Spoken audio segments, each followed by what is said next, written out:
महाराज विजय सिंह ने दोबारा इसको रिन्यू करके बनाया है और एज इट इज पुराना जैसा था वैसे उसको नया दोबारा बनाया है। अभी जो हमारे महाराज चेतन सिंह का राष्ट्रीय समारोह हुआ था वहाँ यहीं पर सामने चांदी का चेयर लगा के किया गया था।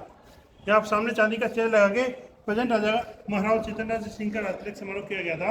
आप यूट्यूब पर देख बोलना महाराज चेतन सिंह का राष्ट्रीय समारोह तो यहाँ का सीन आएगा। यहीं पर चांदी का चेयर लगा के राजा का चेतन सिंह राजा महाराज साहब का हमारा राष्ट्रीय किया गया था। नीचे आप देख रहे हैं बड़े बड़े पत्थर के कुंड देख रहे हैं। यहाँ पर बड़े बड़े पत्थर के कुंड देख रहे हैं। इन पर चारा और पानी रहता था घोड़ों के लिए। राजा के घोड़ों के लिए चारा और पानी रहता था इन पत्थर के कुंडों के अंदर। ठीक है। और आप यूट्यूब पर राष्ट्रीय समारोह देख रहे हो तो यहाँ का सीन याद आएगा आपको। लेडीज जैसे कानों में झुमका पहनती है, लेडीज कानों में झुमका पहनती है तो झुमके किस तरह में बनाए बालकनी, पत्थर के ऊपर झुमके झुमके बने हुए। पूरे पत्थर की आप बालकनी देख रहे हो उसमें पूरे झुमके झुमके बने, झुमका बालकनी।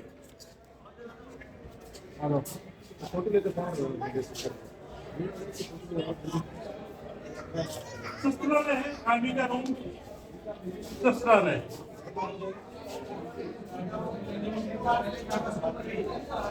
ऐसा महल कहीं भी देखने को नहीं मिलेगा जहाँ लकड़ी की छत हो। लकड़ी की छत हो ऐसा महल आपको कहीं भी देखने को मिलेगा। ये हमारे जैसलमेर में भी देखने को मिलेगा क्योंकि 1800 के बाद में राजा ने यहाँ पर रहना छोड़ दिया। तो जैसा महल है वैसा एज इट इज रखा है, इन्होंने कुछ नया ऐड नहीं किया है। जैसा पुराना है वैसा एज इट इज रखा है पर्यटकों को देखने के लिए। बाकी महलों में राजा रहते थे तो उन्होंने जैसे नया ऐड आता है नया ऐड करते रहे। यहाँ के राजा ने 1800 में दूसरे महल के अंदर चले गए तो दूसरा जो नया महल है उसमें नया ऐड किया हुआ है। यहाँ पर जैसा पुराना है वैसा पुराना ही है। यहाँ पर गन पाउडर डाल के कूट के एक बार में एक ही फायर, गन पाउडर डाल के से डालते थे फिर कूटते थे फिर फायर, फिर गन पाउडर डालो फिर कूटो फिर फायर। हर बार गन पाउडर डाल के कूट के एक बार में एक ही फायर होता था।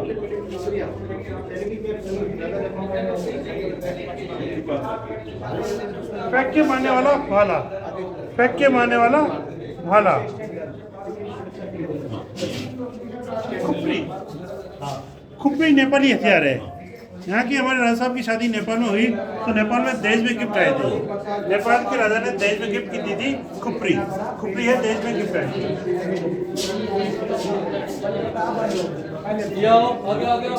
हंटर से चाबूक मारने के लिए, पनिशमेंट देने के लिए हंटर से चाबूक है।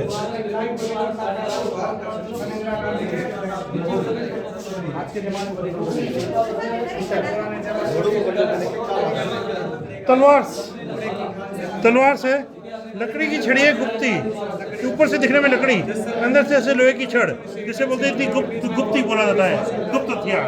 ऊपर से दिखने में हाथ में लकड़ी है लेकिन अंदर से लोहे की छड़ जिसे बोलते हैं गुप्ती। तलवार, तलवार, तलवार भाले और तीर के आगे लगाने ने तीखे नोक्स, भाले और तीर के आगे लगाने ने तीखे नोक्स। ये सर आप देखिए तलवार से, तलवार के पीछे देखिए नाक को बांधे जैसे छेद किया हुआ है, नाक को बांधे जैसे छेद किया है। घर में आपके किसी की ऐसी तलवार हो और उसमें छेद किया हो ऐसे बीती हुई हो तो उससे आदमी मारा हुआ हो। जैसा जिस तलवार से आदमी मार देते थे उसको तलवार को बीत देते थे ऐसे, जैसे नाक बीतते वैसे, जिससे मालूम चलता था कि इस तलवार से किसी आदमी को मारा हुआ है। जैसे ये ना पीछे देख रहे हैं नाक को बीतते वैसे बीता हुआ है, बीती हुई तलवार बोलते हैं। जिस घर में ऐसी तलवार हो पीछे से ऐसे छेद किया हो उससे आदमी मारा हुआ हो जैसे बोलते हैं बीती हुई तलवार। गन पाउडर डालने के लिए बारूद की कुप्पियाँ, आजकल जैसे कारतूस के बैट रहते हैं पहले इसमें गन पाउडर भर के रखते थे, जितना चाहिए उतना डाल के फिर कुप्पियाँ फायर, फिर पाउडर डालो फिर कूटो फिर फायर। गन पाउडर डालने के लिए बारूद की कुप्पियाँ, ये भैंसे का सींग है, भैंसे के ऊपर सींग होता है ना उसके अंदर ये बारूद की कुप्पियाँ बनाई हुई है। राजा की जेब में रखने वाला छोटा सा पिस्तौल, ये छोटा सा पिस्तौल है जो राजा की जेब में रहता था। इसमें भी गन पाउडर डाल के कूट के एक बार में एक ही फायर, गन पाउडर डालते थे फिर कूटते थे फिर एक बार में एक ही फायर। तो ये मोहर बनाने के लिए, सिक्के छापने के लिए गन पाउडर डाल के फिर स्लो की छड़ से कूटा जाता था। गन पाउडर डाल के फिर स्लो की छड़ से कूटा जाता था फिर फायर, फिर गन पाउडर डालो फिर कूटो फिर फायर। हर वाला गन पाउडर डाल के कूट के एक बार में एक ही फायर। ये बंदूक सबसे पहले भारत में बाबर लाया था। बाबर के पास 40,000 की फौज थी। यहाँ के राणा की सांगे के पास 2.5 लाख की थी, 2.5 लाख की फौज थी। एक बार फर्स्ट रो फायर करती थी, वो बैठ जाती थी, फिर सेकंड रो फायर करती थी, फिर वो बैठ जाती थी, थर्ड रो फायर करती थी। ऐसे करके जितने फर्स्ट रो का तैयार हो जाता था वो बाहर में के फायर करती थी। इंडिया वाले तलवार भारी लेके हर हर महादेव जय भवानी करके आते थे। इतने में वो बंदूकों से छन्नी हो जाते थे।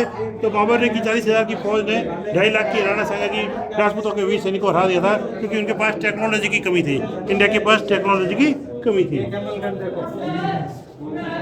ये देखिए अंकुश, हाथी को नियंत्रित करने के लिए अंकुश, हाथी को जो मावत नियंत्रित करता है इस अंकुश से नियंत्रित करता है, इससे हाथी को मावत नियंत्रित करता है।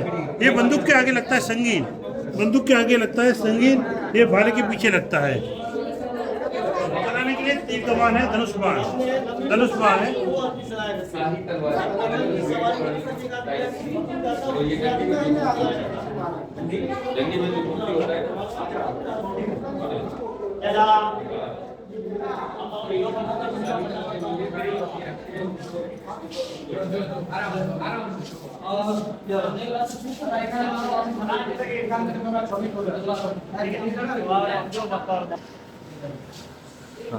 सामने आप देख रहे हैं चांदी का चेयर देख रहे हैं।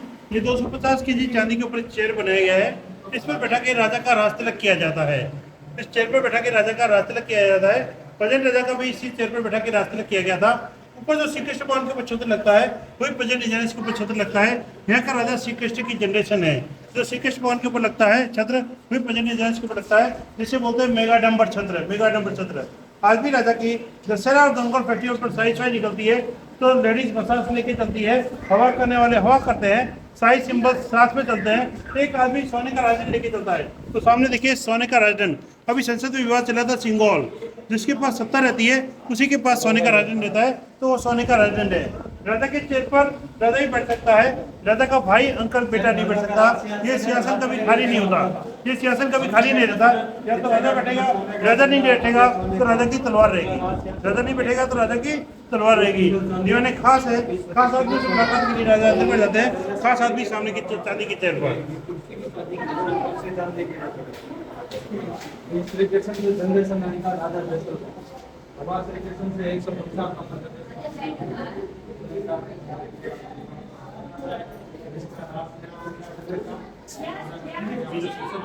सिंगौल, जिसके पास सत्ता रहती है उसी के पास ही सोने का राजदंड रहता है। तो ये है सिंगौल जो है, यहाँ पर इसको राजदंड बोला जाता है, राजदंड। जिसके पास सत्ता रहेगी उसी के पास ये सोने का राजदंड रहता है, ठीक है। और ये है मेगाडंबर छत्र, जो श्री कृष्ण भगवान के ऊपर लगता था वही प्रेजेंट डिजाइन इसके ऊपर लगता है, जिसे बोलते हैं मेगाडंबर छत्र। यहाँ का राजा श्री कृष्ण की जनरेशन है, प्रेजेंट राजा श्री कृष्ण भगवान की 159 जनरेशन है, 159वीं जनरेशन। ये सब देखे आप वायसराय में बैठे हैं, इन वायसरायों के अंडर में जिन्होंने सहायक संधि की थी, इतने ही राजा इंडिया के राजा हैं। भारत पाकिस्तान अफगानिस्तान के राजा साथ में है जिन्होंने इन्होंने 1818 की सहायक संधि कर ली थी। क्या अंग्रेजों से सहायक संधि कर ली थी। ये राजा लोग जब दिल्ली जाते थे तब ये वायसराय इनका इंतजार करते थे, राजा लोग इनका इंतजार नहीं करते थे। वायसराय ने किस तोपों से सलामी देके खुश रखते थे, क्योंकि उनको वायसराय को मालूम था जब तक ये राजा लोग हम खुश हैं तब तक हम इंडिया में राज कर सकते हैं। ये राजा लोग खुश नहीं है तो हम इंडिया में राज नहीं कर सकते। इसलिए इनको 21 तोपों से सलामी देके वायसराय खुश रहते थे।